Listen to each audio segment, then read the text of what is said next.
Coach Clark, you better keep talking because I don't want to lose you. I'm here. All right, all right.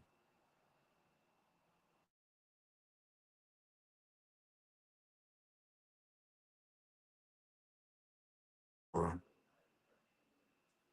Where Last, 5-6 at? oh, you right here. But I mean, is it live or is live? We live now. All right, I got it. All right. What's up, Coach Clark? What's good with you, baby? What's good? I can't call it. We have some technical difficulties on the background, but we good. I might spoil it if I call it. Yeah, you better not do that. Been one heck of a day. One heck of a day. There's some good basketball in the area though, man. For real. Oh, Yeah, we hey, got it's some good. championship season. This is when teams really come out and play now. This is peak season right here. Ain't making. I want to know it. Big news tonight. Big news tonight, man. Big news. See if these boys can bring this thing home for them. I want to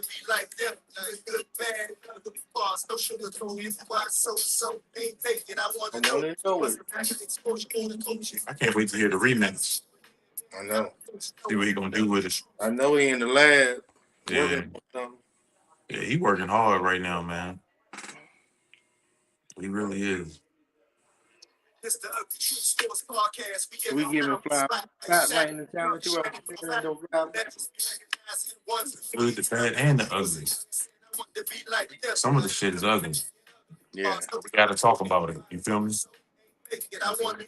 Was it less exposure or the coaching? It's the ugly truth.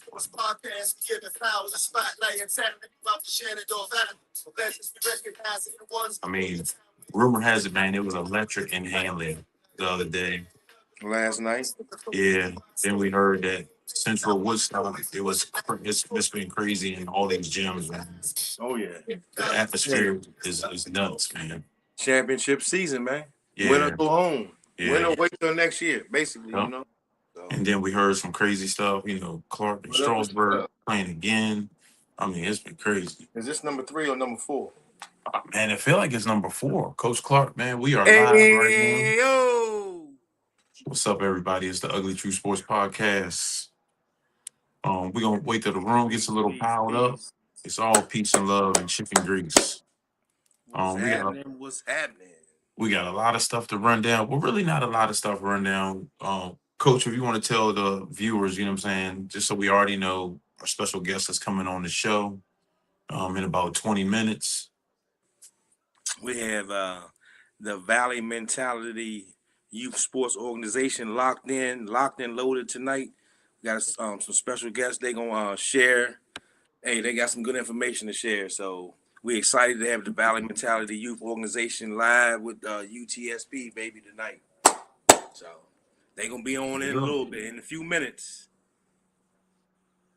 But Coach Clark, man, like seriously, like I'm telling you, I'm so impressed. We did call it a year ago that the Skyline girls basketball team was going to be exactly where they are. They right where they at. Like you said it. We said they are going to be right where they are. They're in peak form right now, getting up and down the basketball court very well, sharing the basketball. They are really working on all cylinders right now. Yes, sir. Yes, indeed. Yes, indeed. They got a big game. Go ahead, Coach. No, I was just going to talking about Skyline. I don't know about last night's game. I think they was challenged a little bit, but not a lot, But it was a stretch where I saw one of the bigs for Lake Taylor. Mm-hmm. She got to the foul line 3 consecutive times. She missed the first 2. Right. And she might have missed the first 3, then she made the last 3, but she got to the line 3 consecutive times. It was a good thing she didn't make the layups and get an and 1. Right. That's 9 points right there. Yeah, I mean, and to keep it 100, I mean, Skyline hasn't had a super easy road. No. I mean, they've had to fight. I mean, you got to go to Meridian. You know what I mean? Like, it was it Stanton River? Um, and now, moving forward, they got to play the big dog, which is Oh yeah. Spotswood. Hey, Spotswood. they've been Um, on a crash course all year too. yes, 100%. They've been on a crash course running straight into each other. Um, I think everybody knew it was going to happen. Now this comes down to grit. Mm-hmm. Miss Striva down there, she scored her 1,000 points. Shout out to Striva down there. She did a phenomenal job all season. And these kids have been busting their butt. I'm extremely proud of them. Um, pulling out a victory last week. I think the score was, I think 42-51. Um, Mm-hmm. it was a really really rough game for a few minutes in the first half, but then Skyline, you saw where they were just better. I mean, that's not to just glance over Lizzie Screever's 1,000 points. Everybody doesn't make 1,000 points in their career. No, So absolutely not, you got to make buckets on a consistent basis. for To sure. get that 1,000 points. Yeah, And was she a varsity player for 2, 3, or 4 years? right, How long did it take her to get that 1,000 points? right. You, know? You got to get buckets. You got to be a Mhm. bucket to get 1,000 points. So Yeah, and there's congratulations, young lady. one thing I can say about her. She's a gym rat. She stays in the gym and super super competitive. Mm-hmm. Like, and now being competitive, now going to Spotswood, now it's about execution. Yes. You know, Spotswood is going to get after you. They are a seasoned basketball team. They play so well together. It's So not to cut you off, mhm. Coach, what did you see? Because you saw them up close. What did you see with Just Spotswood? uh, dog. They get out and run. They play team defense. They play together, which is you know a girls basketball team that plays together like that, like glue. Mm-hmm. It's hard to find, and it's going to be tough to beat them on their court. And You they know, home too. yeah. So, but I think execution, if they can get Talia involved early, they have to get the ball to the post and get her busy. They cannot turn the ball over. Mm-hmm. Um, And I said it's it. that time of year, Mike, where you got to be very careful with that ball, and turnovers. That's a vital point at this time in this juncture in the season. Mhm. State semis. Hey, Yep. you got to keep them turnovers under 10 or maybe Mhm. under 5. You know what I'm Yeah, saying? You got to take care of that ball this time of year. yeah. You have to Each take care of the possession, ball. each possession is important. Each possession leads up to the final So, end so game. yes, Um, and I, Dante, you know, who we got in the room? Coach Tibbs, Coach Tibbs, Mr. Josh Bull. Josh, and Josh, thank you Troy. for jumping in the Appreciate room. y'all. Peace, Hey, peace, peace. appreciate everybody tapping in, man. My man Troy. Like Troy and jumped in the share, room. like and share. Right now we're talking about the Skyline game coming up. Going to Spotswood, foreign territory. Um, I've had an opportunity to go to Spotswood, and they're just a well-oiled machine. But these are two Goliaths running into each other. Um, Mhm. this is one of those games where guys buckle up and get your popcorn. It's going to be a heavyweight fight. They're going to fight. It's going to go back and forth. What they said, my man said, back and forth like a Leah song. It's going to be rocking in there. It's going to get gritty.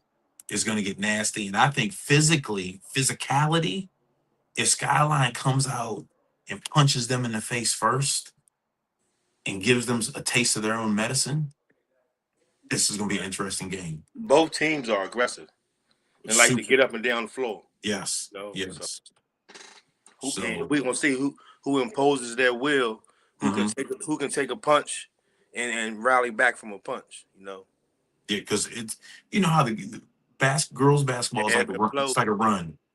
It's like a run. Somebody goes on like an 8-0 run. Yep. Then somebody comes back. and then Yep. somebody comes back, and then who's going to sustainability? I hope these kids are in shape. Oh yeah. Mike, this time of year, if they ain't in shape, whose fault is it? But their Yeah. conditioning is going to play a major key because it's 4 quarters of basketball, and these kids are going to run. Oh yeah.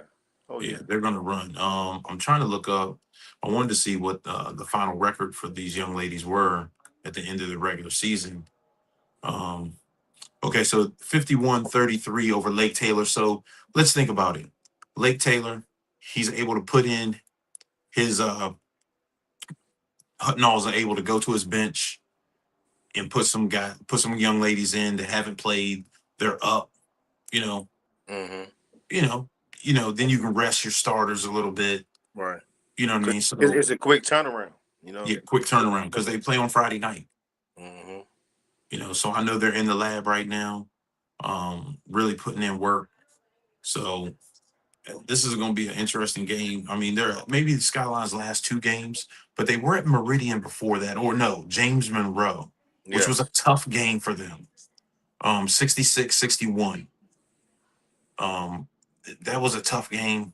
I want to take a look at the box scores for Lake Taylor, because Lake Taylor, he would have been able to probably sit, some of his starters. He might have been able to sit Camilla Diamond, say, hey, we don't need you tonight. Right. Right. Yeah, yeah. So they still got the regular box scores, but they won't let me see the rest of the good stuff. But it's all good.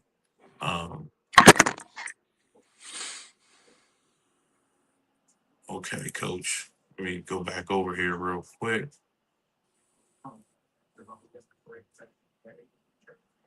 So now, coach, we're going to move on and let's talk about something very interesting Talk down about there in talk about Central Woodstock, sir. Listen, these guys have been battling all season, Mhm.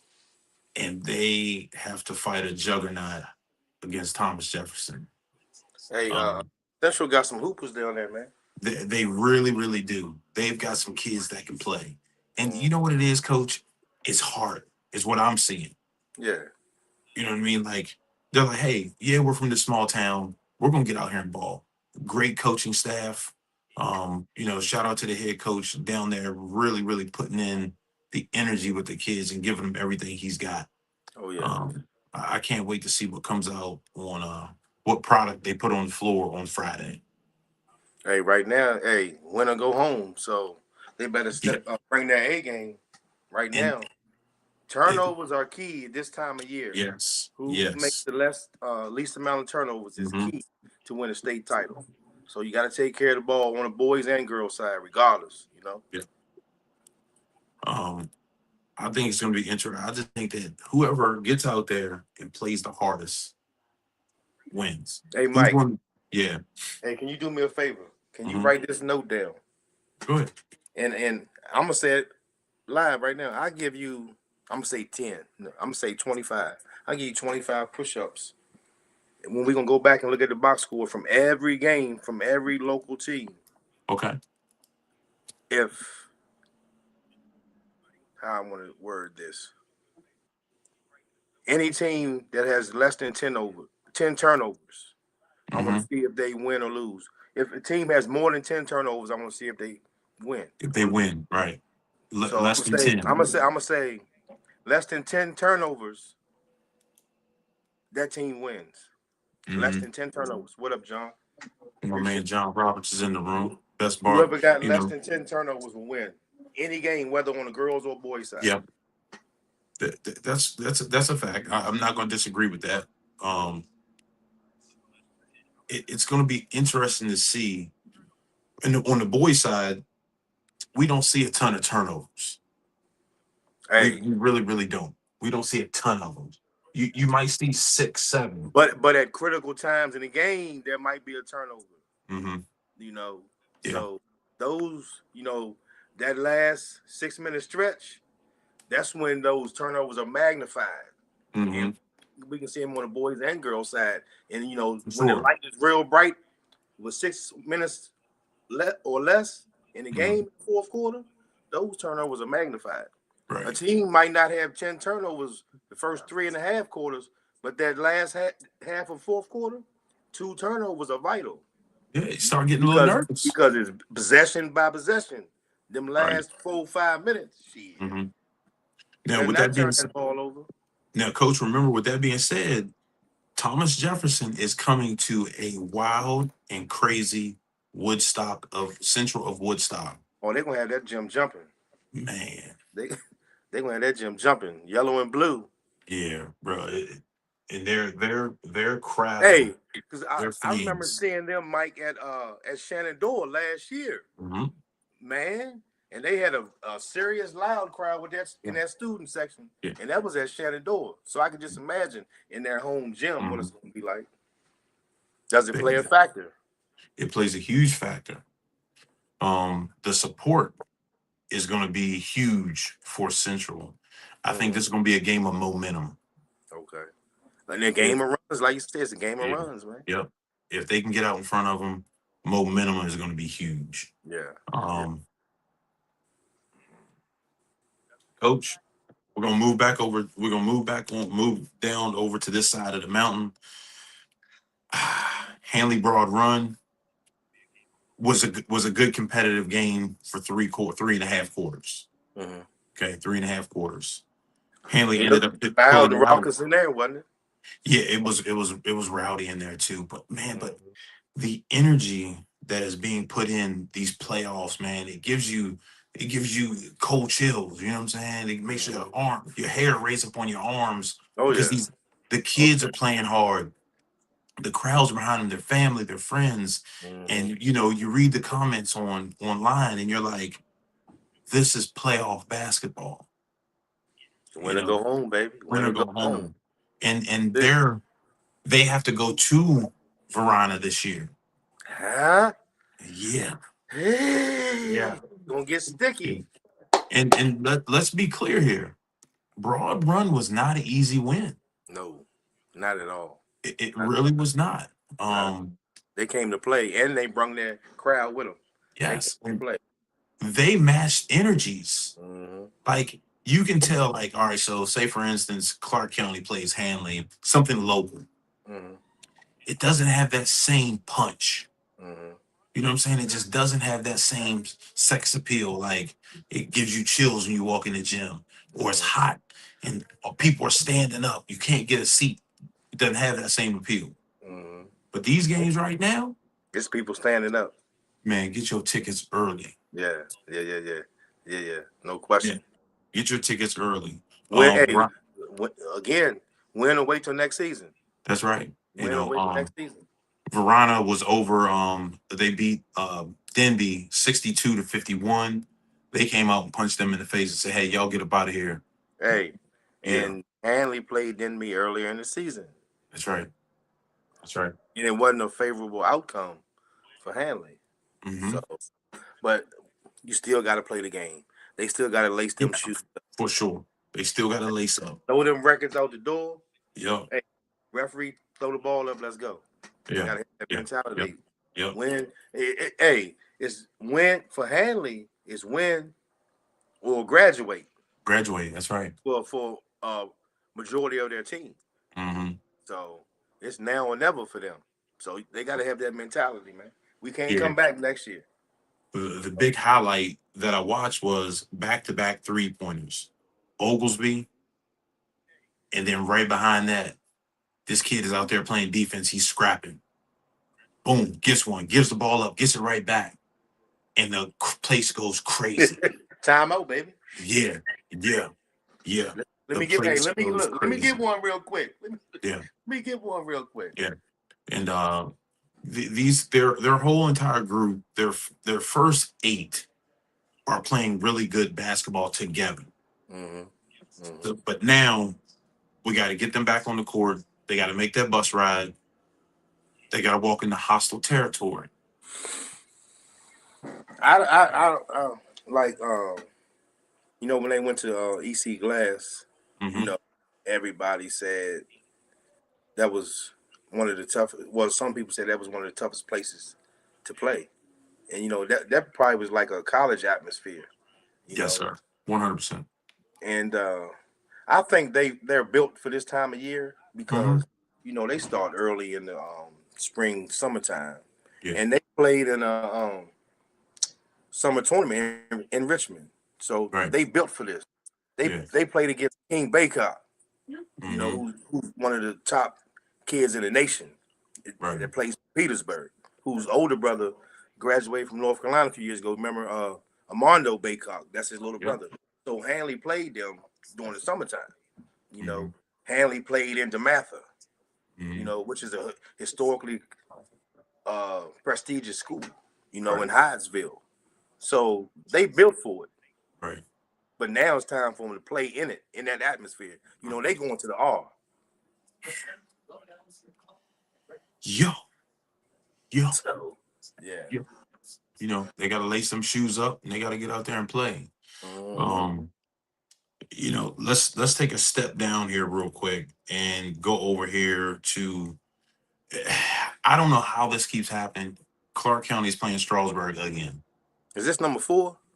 I think it's number 4. If anybody's in the group that can chime in on that, but I think this is number 4. Okay. Um, this Neil? game, this game, I really was looking at. This game is going to come down to coaching. Oh, if this is number 4, Yes. and they had seats on both sides, John, I seen that. Yeah. But And game number 4, this is a chess match. What it- can you change from game number 3 right. Right. opposed to game number 4? I mean, game number 1. Game Thank you, number buddy. 4. Thank you, Mr. Woodruff. This Yeah, is I a mean, chess match. What can you change? so if this is game number 4, and you're 0-4. No, you actually won one in Strasburg. They won one in Strasburg. So this is a toss-up. They won one in Strasburg. So 3-1, right? So now you got to go. How do I beat these? How did I do it that one time? Mm-hmm. How can I do it again? They got a young lady, McCavage. She's averaging 20 points a game. You're not going to stop her. Let's just call it what it is. I mean, it is what it is. She's a bucket. She's a bucket. And honestly, I've watched a couple Clark County games, and it all starts on the defensive end. Mm-hmm. I mean, 3-1. I mean, it starts on the defensive end because they get buckets in transition. Mm-hmm. And they'll get 12 to 50. They'll go on a 12-point run in a heartbeat. I mean, fast. They got some horses in the race, man. So, Hey, and another plus for Clark County right now at this time of year is they got a chance to rest during the game last night. yes, absolutely. They got a chance to rest But some of the starters. but looking at the score, it didn't look like they called them dogs off. I'm just gonna keep it a buck. Maybe they did. Maybe they did. Hey, then listen. Then they got some sleeping giants on that bench. Mm-hmm. Mm-hmm. You know what I'm saying? He got some ball. He got some. His gun is loaded for real for the next 3 years. If that's the case, you know what I'm saying? Because we got a sleeping giant down there. She's only in the 8th grade. Mm-hmm. And brother, when I tell you, she is the next. She's gonna be it. Mm-hmm. I mean, 8th grade playing JV basketball, dropping 20 points a game in the 8th grade. Come on, man. Come on, man. Yeah. Okay. Yeah, I'm not even gonna say her name. I'm not gonna say it because I'm just gonna watch it all come to truth. It's going to unfold. Yeah, I'm just gonna let it come to truth. Coach, is there any other school game that you may wanted to touch base on, or anybody in the chat wanted to talk about? Let's do this real quick, Coach. Rest in peace to my man Lou Holtz. Oh wow. Yeah, man. Yeah, rest in peace to my man Lou Holtz, man. I was a Notre Dame guy back in the day, you know what I'm saying? So, rest in peace to my man Lou Holtz, man. I wanted to look up his numbers, but I was like, we'll save that for another show. Right. But I want to give him a rest in peace, bro. Yes, sir. Yes, sure. sir. Hey, shout out to Shenandoah University girls basketball team. They in the D3 playoffs. They play Friday against Trent College, I believe. Shout out to them. And where's that game being held at? It's not here, I don't believe. Yeah, I think they got it. They they're got to on the road. travel. Yeah, they're Okay, on the road. okay, okay. They going to Granville, Ohio. Uh-oh. Uh-oh. Granville, Ohio. So they got a little road trip. They probably leave tomorrow. Yeah, I hope they bring a thing Shout with out to them. them. Doma used to love some Notre Dame. Man, I'm for sure, man. I did. I was a Notre Dame guy, man. I really Hey, they was. say they built for March. Shenandoah said they Hey, built for March. Hey, it's listen, March Madness right now. let's go. I hope they are. Listen, and everybody's feeling it. We feeling it on the high school level. Yeah, This is what we wanted to see. I'm so glad that these teams that are local, that are they where they are. yeah. I'm extremely proud of these guys, man. I want to Hey, see nothing but the best one. let's talk about 1%. All right, let's talk about 1%, coach. Let's do it. Get your popcorn ready. We got some special guests we want to bring in the room. We're gonna bring on our special guest, Valley Mentality Youth Sports Organization, Mr. Tevin and Mrs. Heather Maddox, and they want to share their transition from local ball to travel ball, and they want to share the information for their program. And I shared a little bit with everybody their mission statement and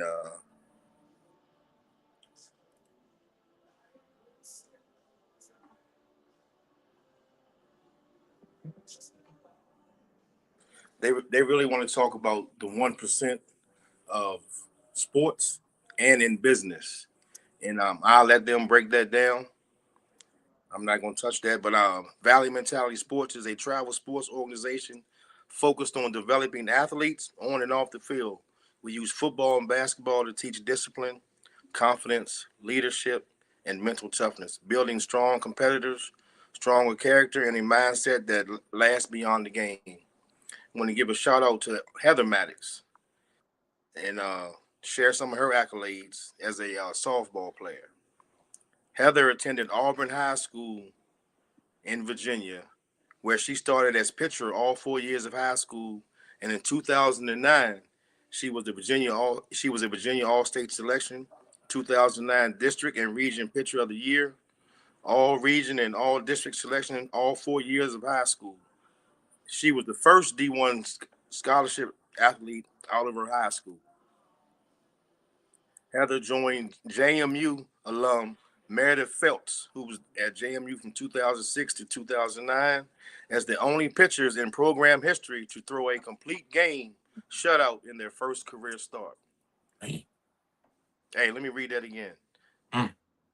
Heather joined Meredith Phelps as the only pitchers in program history to throw a complete game shutout in their first career start. Her all-time favorite career memory was, listen to this right here though, Mike. She was on the mound for 35 innings over a 3-day period, 7-game span in a conference tournament, starting 5 of those 7 games and coming in as relief for 2 of those games. Listen, had a 5-0 record with a 1.60 ERA, 1.60 ERA, going 6 for 18 at the plate, batting 333 at the plate. Oh, she had a big stick too. Oh yeah. Oh yeah. So we like to bring on the Valley Mentality owners of the youth organization that they have created and are building brick by brick from the ground up. Hey guys, thanks for having us tonight.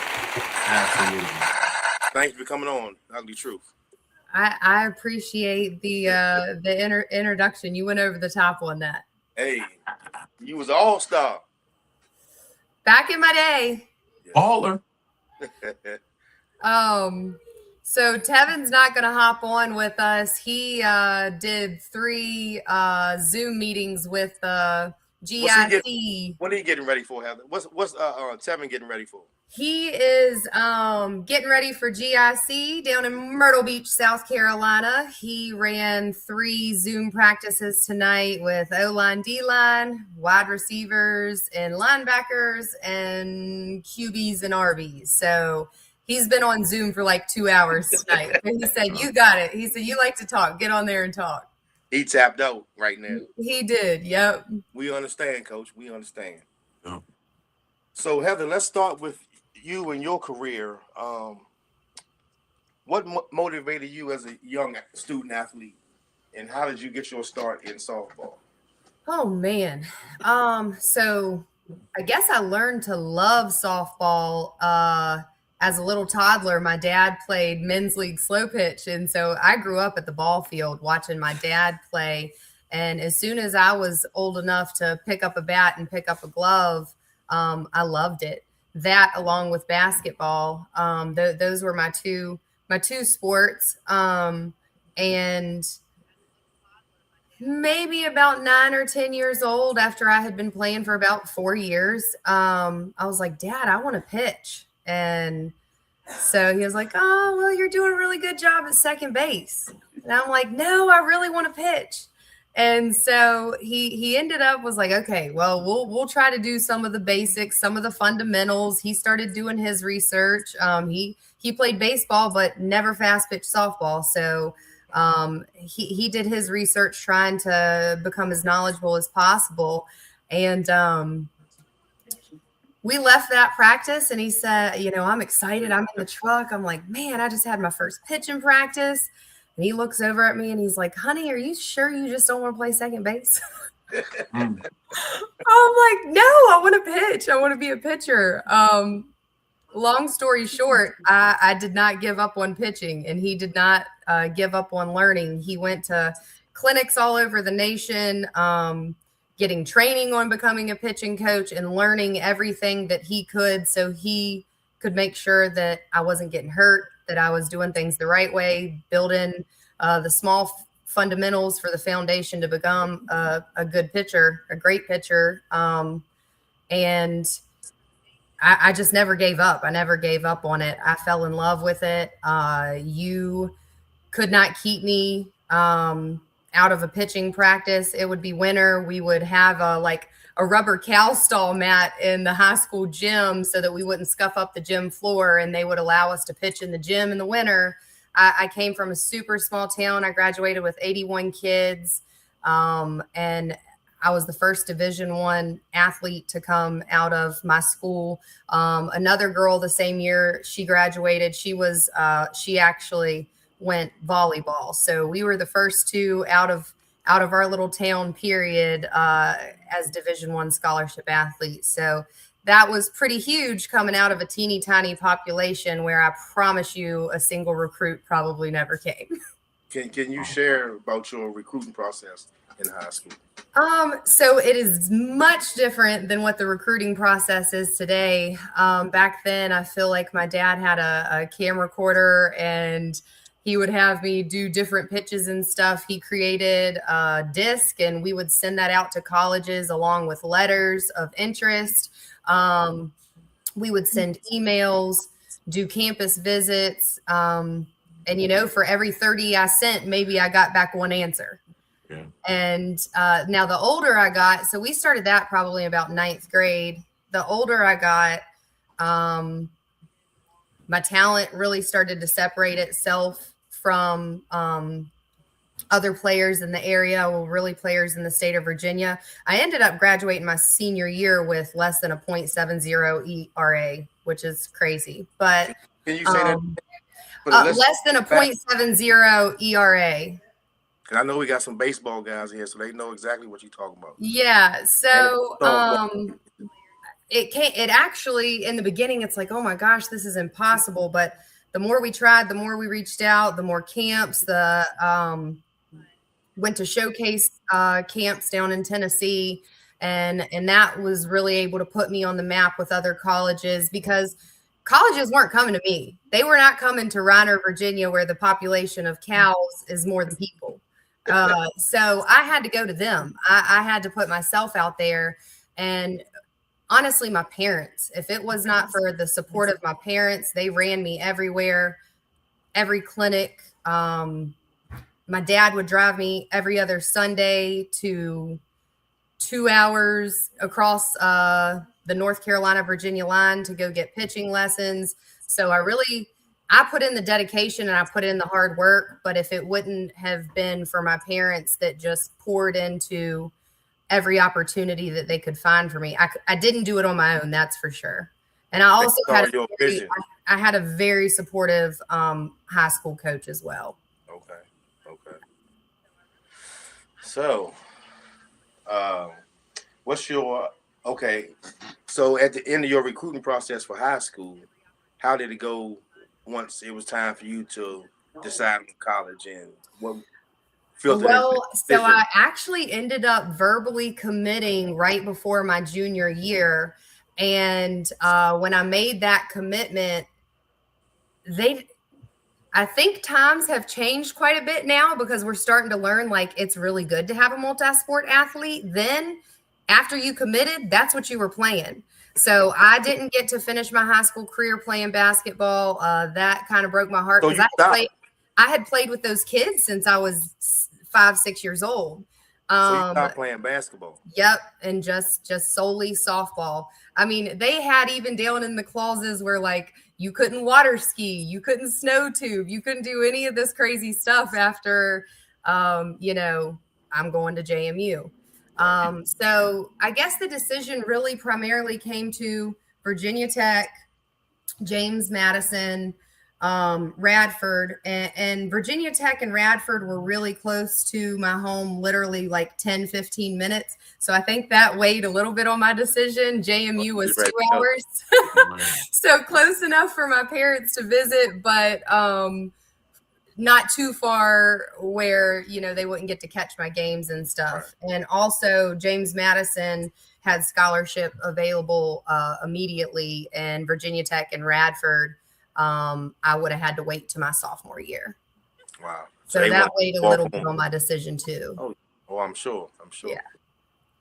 That wasn't a hard math problem or a hard decision as a family.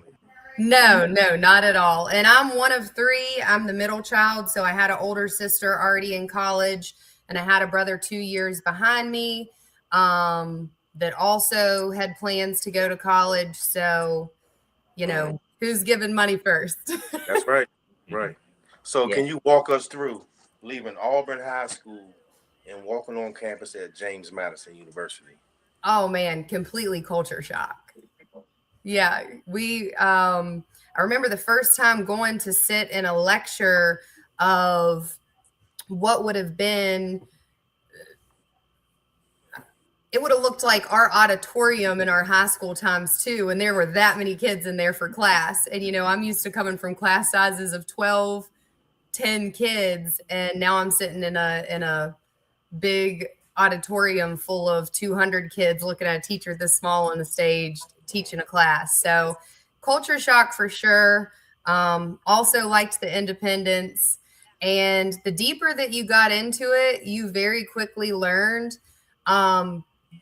being a Division I athlete was your job. And they told you when you were eating. They told you when you were coming to workouts.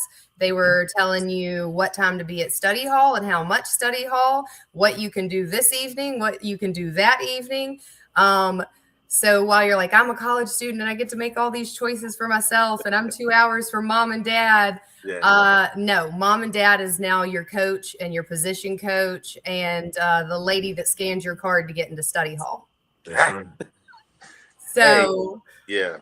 I think it's all rainbows and butterflies and you're so excited and don't get me wrong, phenomenal opportunity, but I don't think that you completely understand what it is to be an all-in college athlete until you are living it.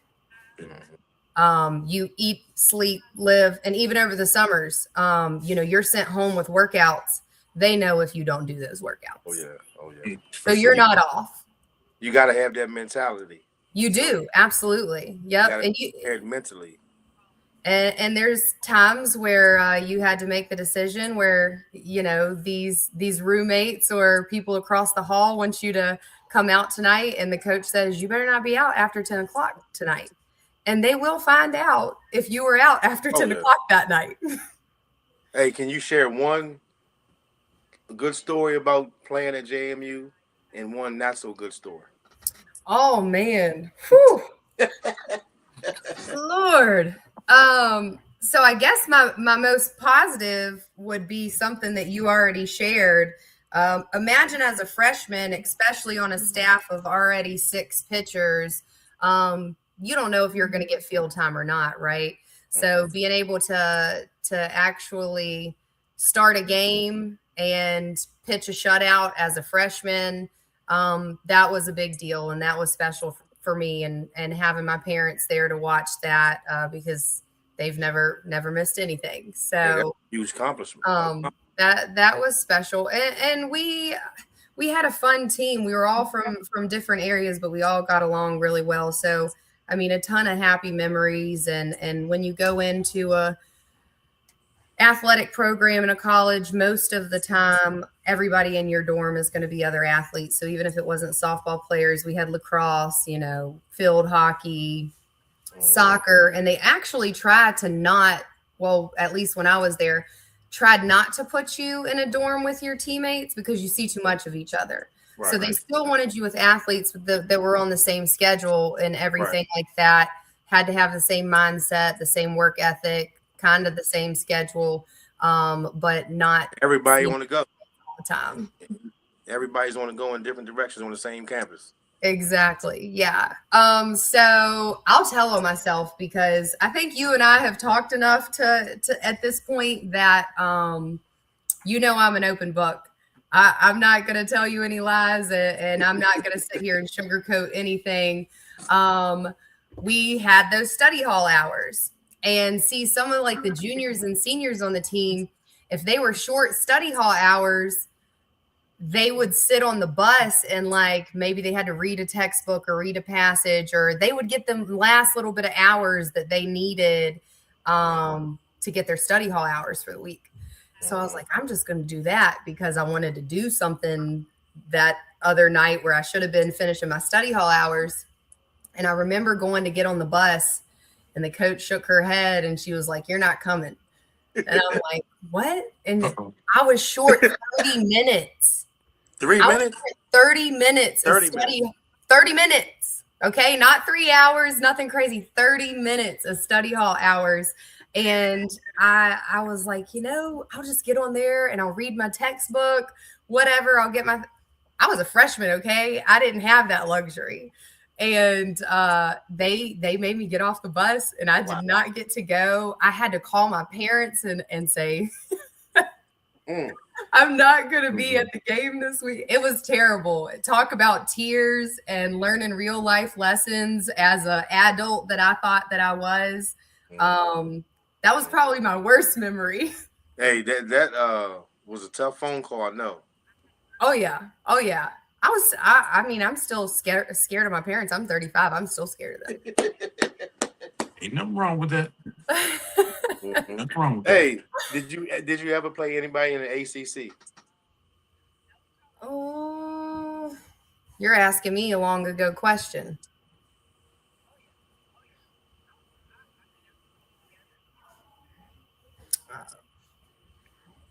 Did you play Maryland? We did play Maryland. Oh, gosh, you got to tell me about that? Okay, me and Dwayne had this conversation. I don't appreciate him calling me out, but so you can think of me coming from high school with a .70 ERA. Right. I was not used to getting hit off of often. And even if I was hit off of, I wasn't used to getting taken yard, okay? And we were in a sticky situation with Maryland. The starting pitcher didn't have what we needed that day, people on base. And my coach was like, "Come on, you're going in for relief." I'm like, "Oh my God, no. All right.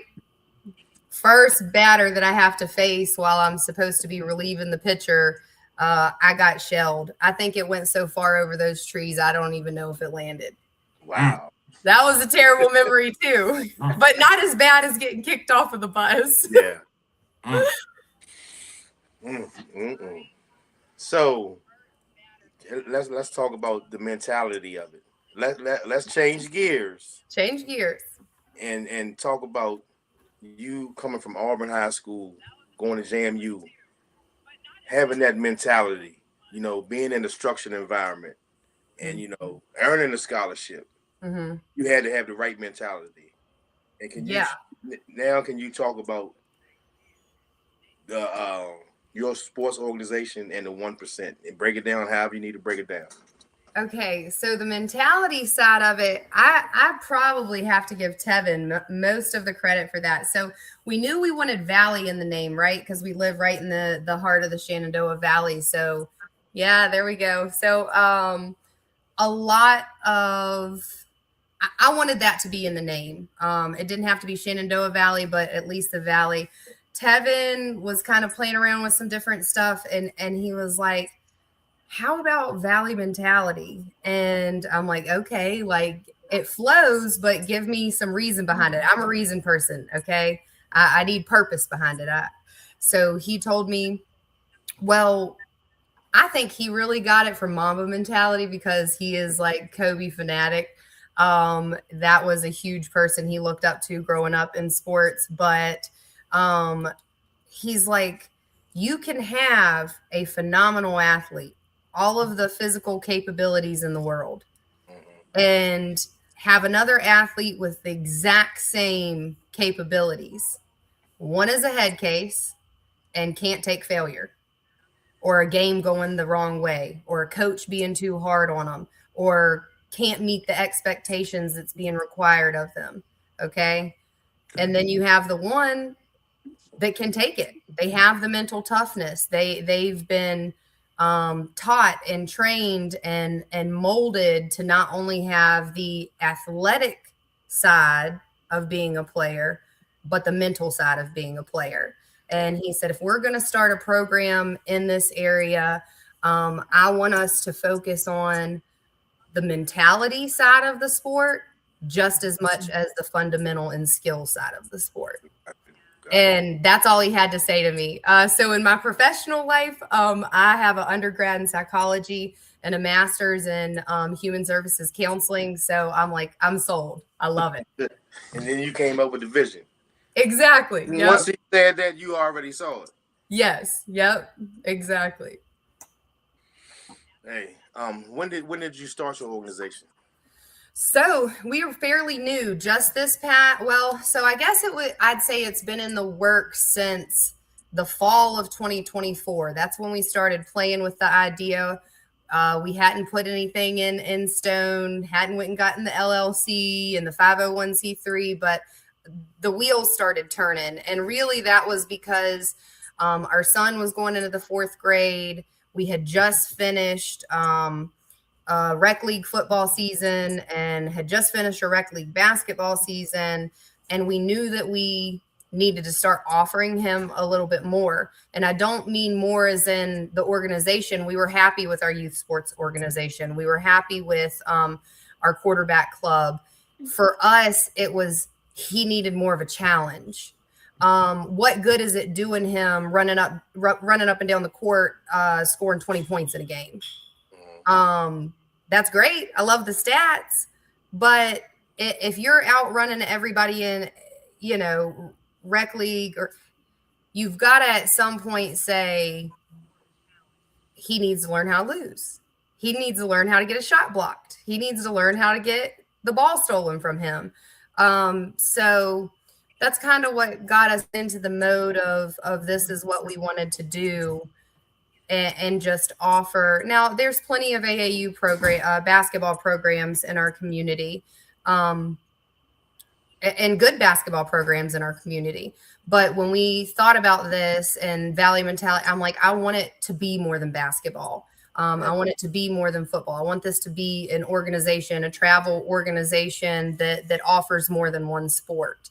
And that's kind of how we came up with Valley Mentality. The thought was always to be bigger than just AAU basketball. And then football is going to be huge for us. There is not travel football in our area, which you know because you have had quite a few of our kids play for you before. So, can you let our viewers know where you're located and when you'll be starting?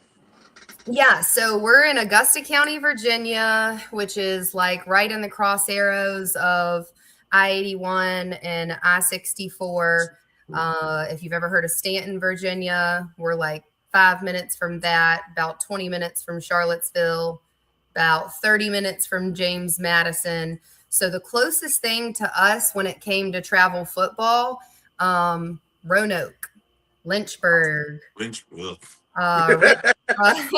Richmond, West Virginia. Our kids were having to drive an hour and a half, 2 hours to attend a practice. And then, of course, even further when they're going to games and stuff. And one of our phenomenal athletes, Dwayne, has had the pleasure of getting to coach and travel football. So I know they think very highly of Dwayne. And I'm appreciative that our paths have crossed because we are a new organization. We're still learning. Of course, travel football is brand new to us, and Dwayne has been a plethora of knowledge and help and just a little bit of guidance for how we're doing things. So I really appreciate that. And we start this Saturday. This Saturday we will have our first morning practices. We just started with 4 age groups for the spring because myself and then Stephanie Sterling, who is my VP, we thought that was a good number to have to get uniforms, helmets, shoulder pads. If I wasn't fuzzy, you would see like 60 Rydell boxes behind me right now. So we thought that 4 age groups was enough to take on to get started this spring. We've got 93 kids committed, which is awesome. So we have our first practices starting this Saturday. And then Horizons Edge Sports Campus is catering us lunches. And then after our lunches and the kids have a little breather, we're getting to do an hour and a half clinic, kind of like a kickoff clinic, something you would see where you've got drills and rotations that all the kids are having to go through, kind of competition skills. And we're so excited because James Madison University is bringing over 50 of their current college football players to come meet our guys and run through some drills with them. So this Saturday is like for us. 50. How many people 50 coming. Not 15, you said 50. 50, 5-0. So, hey, that's a blessing right there. Yeah, we are grateful. Like I said, this is brand new. We're just getting off of the ground, but we've got a lot of seasoned coaches in each of these age groups. We've got a lot of positive people surrounding us on our very small board, but very seasoned. You know, Miss Stephanie Sterling, she ran our local quarterback club for 5 years, so she fully knows what she's doing. So she's been so much help to me. And then Rachel Bain is sitting as our secretary, and she has been involved in so much from Stuart Straff to Waynesboro, quarterback club, high school sports. So we're definitely surrounded with the support and people to make this successful, and really grateful that people have seen the same vision that Tevin and I have, and being able to bring travel football to our community. Hey, Mike. Yes, sir. Did you have something to ask Heather about the 1% of sports and business? You know what, Coach Clark? I did not. I was sitting here jotting some notes and looking some stuff up. I did not have a question. Give me a moment and let me see if I can pull a rabbit out the hat. So could you break that down for us, Heather? Because I know he got something he gonna want to ask you once you start. So Dwayne and I talk a lot. He's been a lot of help for us. Not only are we working together with GIC, but I pick his brain about AAU and travel football. And I was talking to him one day and I said, Dwayne, you know what burns me up is how adults are so quick to shut down kids that have aspirations of becoming a college athlete. or becoming a professional athlete. And something that I hear, I've seen posts shared on Facebook, posts shared on TikTok, where less than 1% of athletes will make it D1, or less than 1% of athletes will make it to the NFL. And I said, what if someone would have told me that, as a little tiny town farm girl with 81 kids in her graduating class? What if my dad would have been like, Heather, statistics say that you'll never make it. You will never make it to be a Division I college athlete, because statistics say, if it's 1% now, then it was probably like 0.0005, especially where I was from. And one of our coaches that's actually coaching for our travel team, he said, I remember sitting in 5th grade and they had a writing prompt of, what do you want to be when you grow up? And he wanted to play in the NFL, and the teacher laughed at him. Wow. And I don't understand the stigma of, it's a bad thing to have the dream to be a college athlete, or it's a bad thing to have the dream to want to go to the NFL or the NBA because the statistic is so small. Don't give them false hope because the statistic is so small. So then I started doing some research with me and my psychology, and I'm like, Dwayne, did you know surgeons, dentists, veterinarians, architects, less than 1% of high school students will go into any of those professions? Right. But Heather, can you repeat that again? And remember, this is the ugly truth. The ugly truth. Surgeons, dentists, veterinarians, architects all have a less than 1% of graduating from high school and going into that profession. But if a kid were to write about that, we wouldn't laugh at it. Right. We would applaud it. We would try to find them the best college, the best school, the best program, get them in the right classes. But that's less than 1%. Right. Right.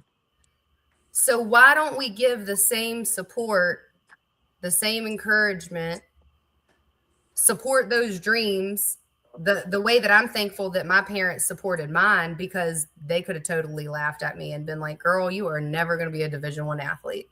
Right. Especially when I was 9 years old, because I was probably 4 foot flat and 50 pounds. Like, I was tiny. I grew to be 5'10" and strong and lanky, but lawyers, 1% to 2%. 1% to 2% high school students become lawyers. But would you tell your kid you're not going to become a lawyer because only 1% to 2% of high school students become lawyers? I don't think they'll say that. They wouldn't say that. And I get it. I get that you can't play sports forever, and you're not going to be in the NFL forever. You're not going to be in the NBA forever. If you don't make it to the NBA or the NFL or any other professional sport, you might only get 2, 3, 4, maybe 5 years in college. So I get that the longevity isn't the same as one of these professions that are less than 1%. And there's probably many more out there. I just thought of like really high paying ones. And so I started Googling the percentages. Right. So what I would say to that, out of the 6 years of college that I have, out of my master's degree, my understudies, going and shadowing and getting all the hours that I needed, although that's given me a lot of intelligence and specifics in my profession, there are things that I learned as an athlete that you could have never taught me in a book. You could have never taught me in a classroom. You could have never taught me in an understudy or job shadowing hours. There are skills and different things that are relatable to real life that I only would have gotten through being an athlete from 9 to 24. Right. Hey, that's real talk. That's real rap. Yes, indeed. So with that being said, so you have children yourself, correct? Yes, 2. Okay. All right. So what is going to be the mentality when your son comes to you and says, hey, I want to be in that 1%. He's been saying that for about 2 years, and he's 9. Okay. So what does that do to a parent? Because like you're not every parent, right? Some parents are gonna fluctuate. Like, hey, listen, I get it. You want to be, but let's be realistic, son. Mm-hmm. I want to push you as hard as I can, but there's a moment where this drops off and says, hey, we might have to give up on this dream a little bit. Yeah. You know, it sucks, but you got to be realistic with your kid. Now, me personally, I would much rather somebody tell me, hey, you can be president. Lie to me. Tell me all the lies. Yeah. Tell me all the lies. And Dwayne's got to see our kid. He got to see him at the All-Stars tryouts at Horizon's Edge. Yeah. He did make the 8U West team. He's going to be a wide receiver on our team, cornerback. And Zeke is a small guy. A lot built like I was when I was 9 years old. Mm-hmm. He's lanky, he's got arm and legs for days, but he's petite. He is maybe like 4'3", 4'4" right now. Right. But there's 3 things that I can say about him.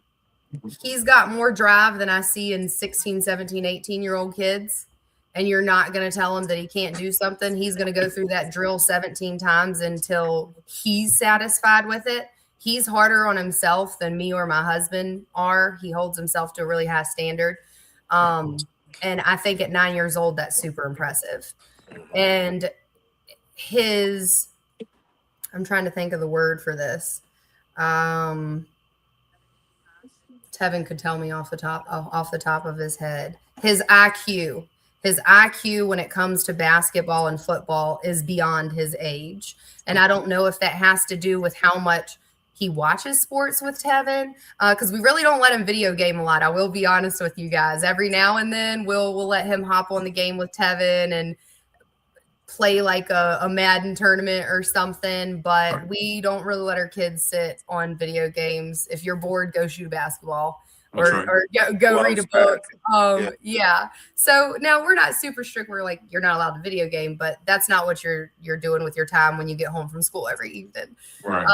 But I think a lot of that comes from he's just been watching it forever with Tevin. And if you're in our house, sports is usually on the TV. If I want to watch one of my drama shows, I got to go to the bedroom. So, So I'm realistic with his size right now. I hope that he grows. I grew. My dad is about 6'4", 6'5". My brother's taller than my dad, and my nephew is probably about to hit 6'6", and he's going to be a senior in high school this year at Nelson County. So we've got height in our family. So like he's got room to grow. But as long as he is putting in the effort, I'm not going to tell him that he's not going D1. Good. I'm not going to tell him that he can't make it to the NFL. As much effort as he's willing to put in, I'm going to put that in return. With him, right? I will take you to every opportunity we can find. I will drive from one side of the United States to the other, if that means pouring into the dream that you have. But that's if he's putting in the effort. That's right. Go ahead, Dwayne. Can I ask you a question? So basically you're saying you're invested if he's invested. 100%. That plays a big factor. 1,000%. That plays a big factor. The investment of parents into their children. Yeah. And I know you're heavily involved in the AA. It makes a difference when you have that parental investment, and you can see it in the different kids that you work with. When you have buy-in from the parents that what their child is doing is worth it, that there's a goal, that it's not wasted time, that it's not a babysitter for 2 hours for them to go to practice. The buy-in from the parent is huge. And I don't ever want my son to look back or my daughter to look back and say, if mom could have took me to the Y, if mom could have got me a weight membership, if dad would have went out and threw me 50 more passes a day, I would have been I don't ever want them to be able to come back and say, if I would have had a little bit of more support. Right. Yeah. That makes a lot of sense.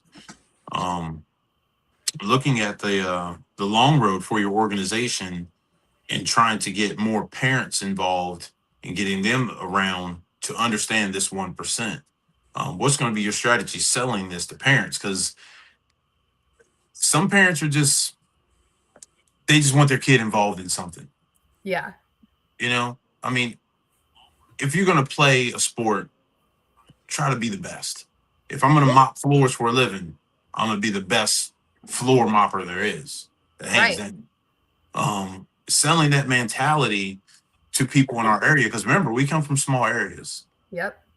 You know, it's very hard to sell that to people. And then back to the 50-50. You got those kids that have blessed with being 6'6", but then have the work ethic that don't have the work ethic. Yeah. It's a tough scenario because you're going to pour into a kid and then them not going to meet you in the middle. Yep. Tough situation. Well, and I think that if you were to go in a room of D1 college athletes, if we would have just sat with my team in the locker room and out of the 15 girls there, did all of them have the same level of support that I did? Probably not. Yeah. But did they have a travel coach that believed in them? They might have. Did they have a preacher that believed in them? They might have. Did they have a neighbor that was like, come get in our car and come to practice? There was somebody in their path. I promise you there was. There was somebody. It might have not have been a parent. It could have been a coach. It could have been a that's right. organization president. And I don't think I would get into it and try to convince a parent, like, even though it's less than 1%, I'm not going to try to convince you what's right for your family or what's right for your child. But if your child practice and says, Heather, I'm going to be a running back in the NFL one day, I'm going to say, I think you can do that. Right. Now we're going to talk about what it takes to get there. And then it doesn't take coming to practice and giving half the effort, half the days, and 100% the rest of the days. We're going to talk about how much dedication and determination it takes to get on that type of stage. But I'm never going to say less than 1% get there. So, just be realistic with yourself. No, I'm going to be your biggest cheerleader. Now, Heather, with that being said, all right, so what high school is your son going to go to? Oh man, Dwayne, did you set me up? I told you once he started. So right now, our daughter is at Stuart Straft High School. She's in 9th grade, and then our son is in the 4th grade. So he's still got 2 more years before he goes to middle school. And I guess the truthful explanation, the ugly truth, that's up to him. If he does not put in the work and he does not put in the effort, then, well, he's going to go to school right here at our house. But if he puts in if he continues to put in the work, the effort, the drive that he gives us now, Dwayne and I have talked about our vision. Well, me and my husband's and our sons. I think great things can come out of prep school. I wish I would have had prep school to get me prepared, or not even prep school, but maybe let's see. We've got Stuart Hall here. We've got St. Anne's, just smaller class sizes, having to become more independent, not having mom and dad right here when you forgot your lunch or you forgot this, you forgot that. I do think it was a complete culture shock for me, going from living at home, mom and dad doing everything for me, telling me when to get there, setting my alarm, getting me up, and then going to college. Right. So my hope would be that Zeke sets himself up for the opportunity. Now we can't fund that. I'm going to tell you that right now. We can't afford private school. Right. So when I say it's up to him, it is truly up to him and the work that he puts in and what he's able to get out of that, because we can't afford $40,000 a year to go to high school. Right. Now, in your area, let's think about Zeke, Yep. and not going away from your daughter, right? Yep. All right. So if she plays basketball, she plays softball, she follows in mom's footsteps. Mhm. And there's a high school over here that's undefeated, and she's Yeah. going to get a Division I look over here. Yeah. And then the school in your area, in your hometown, doesn't have a pot to piss in or a window to throw it out, right? Yeah. Okay. Mom and dad have to make a decision. All right. Do I take my kid over there? Yep. Or do I leave my kid right here to face some adversity Yeah. and go through the trials and tribulations and work with a bad team and potentially graduate with 86 kids and not have the opportunities that they would have had over there? Yeah. Mom and dad got to make a decision. What decision you going to make?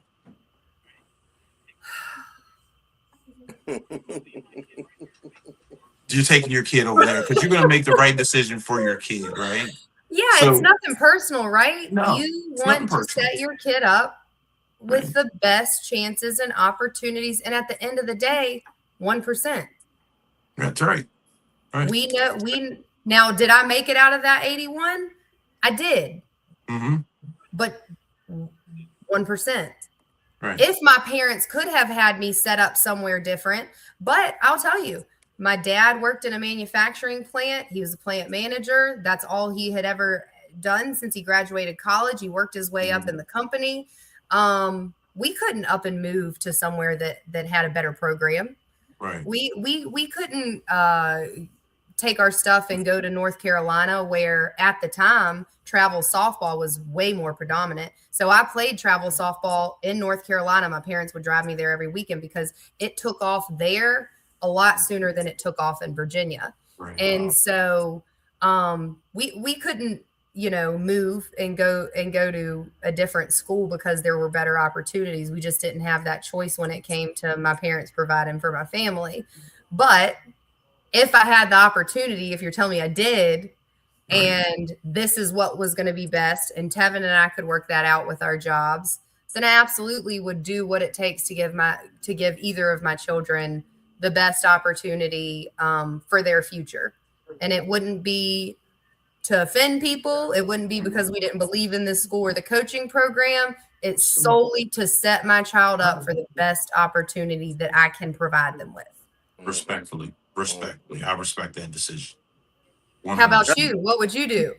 I'm taking my kid where my kid's going to get the opportunity. Yeah. And I think that's for every parent, though. Yeah. It's about a parent trying to set their own kids up for success. It's nothing against nobody else, because everybody's vision is not the same. Yeah. Right. Everybody's vision is different, and every parent has a different vision for their child or their children. Coach Clark, prime example is Blake Corn. Yes. His parents, his parents made the right decision for him. Yes. And then now you look at his body of work. Went to Michigan. Now he's in the NFL. Heather, do you know Blake Horn? I know Tevin do. I'm sure he does. He's in there. Yeah. Small town kid. Small town kid right out of Marshall, Virginia. His parents said, you know what? We're not going to get what we want out of here. Drove him, 3.5, 4 hours? No, Yeah. From Marshall to Baltimore. Wow. Yeah. Maybe 2 hours. Maybe 2 hours. Daily. Yeah. Yep. Because his son had the goods at a young age. Mhm. And they just knew it. He said Blake Corman should have went to Virginia Tech. Man, that would have changed the whole pendulum if he goes to Virginia Tech. We were born and raised 15 minutes from Blacksburg. I was born in Blacksburg's hospital, so we are diehard Hokie fans to a fault. Hey, do you know Eric Green? Yeah. Who is Eric Green? Come on, Dwayne. I'm just asking. Someone told me that you were a quarterback. Well, it's the truth, man. It's the ugly truth. Come on, Dwayne. Yeah, he's telling the truth. No, There's I'm nothing talking but about the I'm truth. talking about Eric Green. Eric Green is from Winchester, from here. Yeah. Yeah, He scored 25 points. He led the nation his senior year yeah. from Millbrook High School. ACC, yep. Out of Winchester, Virginia. Yeah. Yeah. Led the nation his senior year. Yeah, he's in there talking about points and everything else. Oh yeah. Oh yeah. He's got a statistic book right here in his head when it comes to football and basketball. And he's overseas right now, averaging 14, 15 a game. Yep. Yeah. He's still playing good high level basketball right now. Oh, someone should have went to USC. Oh man. USC. Wow. I don't know about that. Oh, Delroy. Is it Delroy? Oh, Delroy. He's a big USC fan. Yeah, Huge yeah. USC fan. We're Huge gonna have USC Delroy fan. on pretty soon. Yeah, we definitely gotta have him on the show, man. We ain't gonna talk about And you know what you said to me, it keeps making me think this, and especially talking about, you know, the parents, what they did for their son, driving him that far. You're gonna hurt feelings along the way when you make choices that are best for your family. Mm-hmm. Sure. That's the ugly truth. Yeah. Let's talk about that for a minute. You talk about it. And it's not intentional, right? No, it goes back to a parent having a vision for their children to help them succeed, you know, to navigate them. You know, the parents are like the guardrails on the road. Yeah. And you know, we've been down the road a little further than our kids, correct? Correct. And you know, life can be rough, and we want the best for them.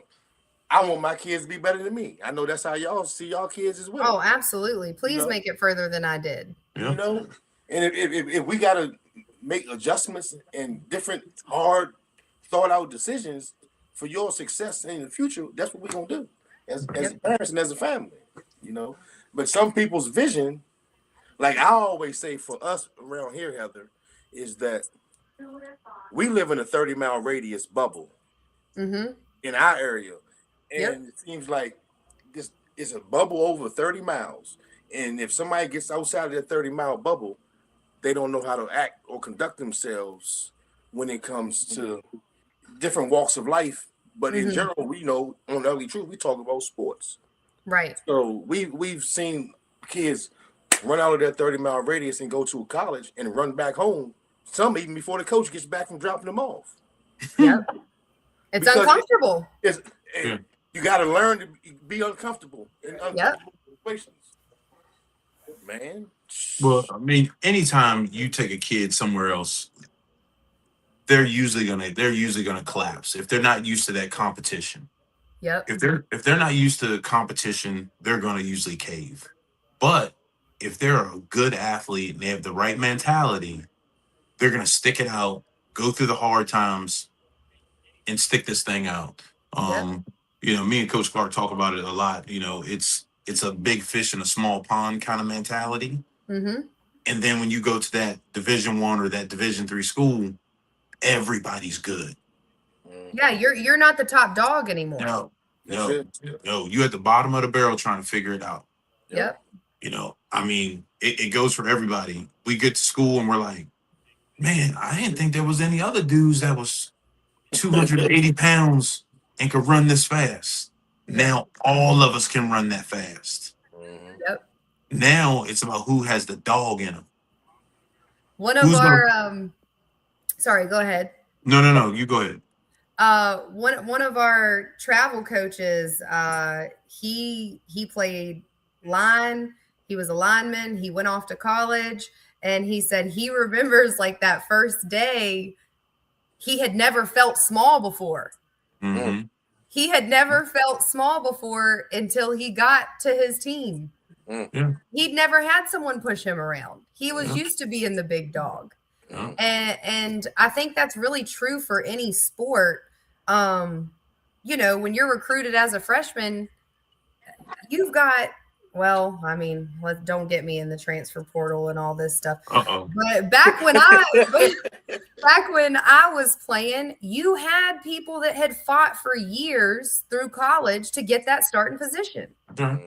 And when you come in as a freshman, you've never set the bench. If you made it to D1 and you're on scholarship, you're not used to sitting and watching somebody else get to play your position. Yeah. And I think that that's hard too, because you're going to the same practice, you're putting in the same work, you're putting in the same grind.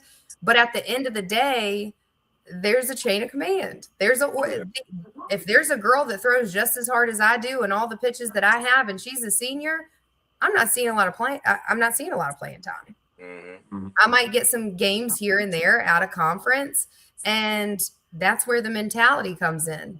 Am I going to pout and be done with this because I'm not getting the shine as a freshman, or I'm not getting all the games, or I'm not getting all the innings, and setting these kids up and teenagers up to have the mentality to be patient, to work hard, even when you're not immediately getting gratification of what you want for yourself. When we go back to sports, is so much more than just wins and losses. We're trying to teach these kids and set them up for, even if it's not college sports, even if it's not professional sports, the things that you're teaching them will go with them into the job force, go with them into friendships, go with them into having successful families, being able to count on themselves, depend on themselves, be consistent, show up, work hard. Yeah. And I believe all three of us sitting here and everybody that's played sports on the show can attest to what you just said, because the sport that we play is just a platform for life. Yep. And even at our age, we can draw from having those hard days in practice. Football 3 days, softball, however many practices you had in a day. Mentally, you can draw from that even in today's time. And in real live time now, with us sitting here as the grown adults that we are, we can draw from those days, yesterday's mentality when we at work, when something might be hard. We can absolutely. It's bigger than the sport. It's bigger than the sport. And the fault, because I'm going to tell you right now, I do not like to lose at anything. We can't even play board. We can't play board games at my house. Okay, because I do not putting the board off the table. Yeah, and Tavin will be like, "Are you coming to bed?" No, I got to get these last 40 helmets done. I don't quit. Okay, I don't quit. If I have a job that I'm getting done, I'm going to get it done. I want to do it to the best of my ability. It's not going to get done halfway. And I didn't become that way because I was born that way. Okay. And I promise you, I didn't come that way from sitting in English class or history class, and nothing against those things. They've done a lot for my life.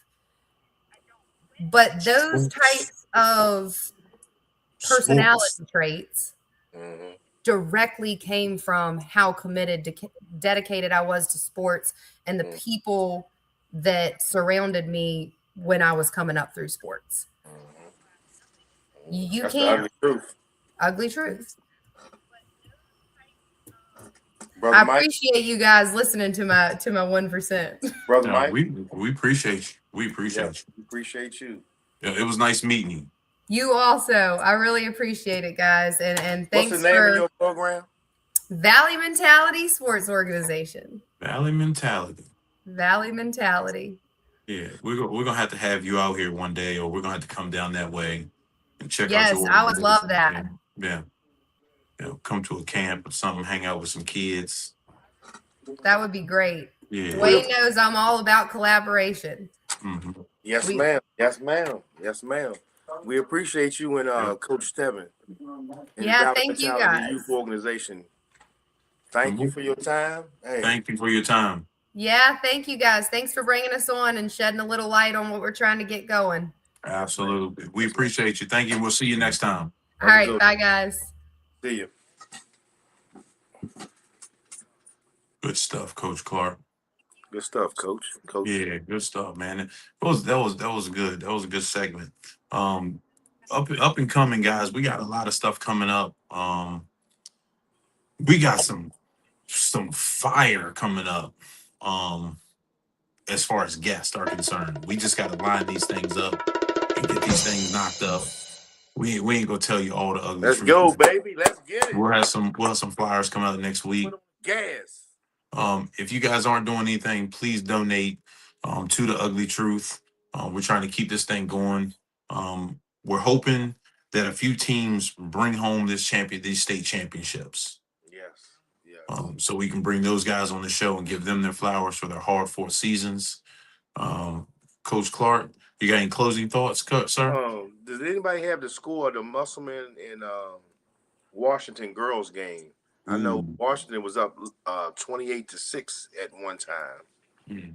And then and boys West Virginia basketball, Spring Mills is at University tomorrow at 6 p.m. I don't think I'll be able to watch that. You said who was playing? Musselman? Musselman and Washington. Shoot, it's probably over now, isn't it? Yeah. And it was 28-6 at one point. It looked like Washington's getting ready to run away with it. Mm-hmm.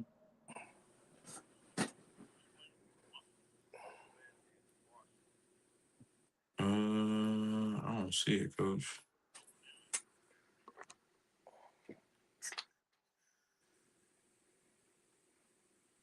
Yeah, Mighty got real ugly. Mm-hmm. I don't see it, Coach. And I don't know if anybody's in the room. You can pull it up. Randy Taylor. Oh, is he in the room? I'm not sure if he still is. I know he was.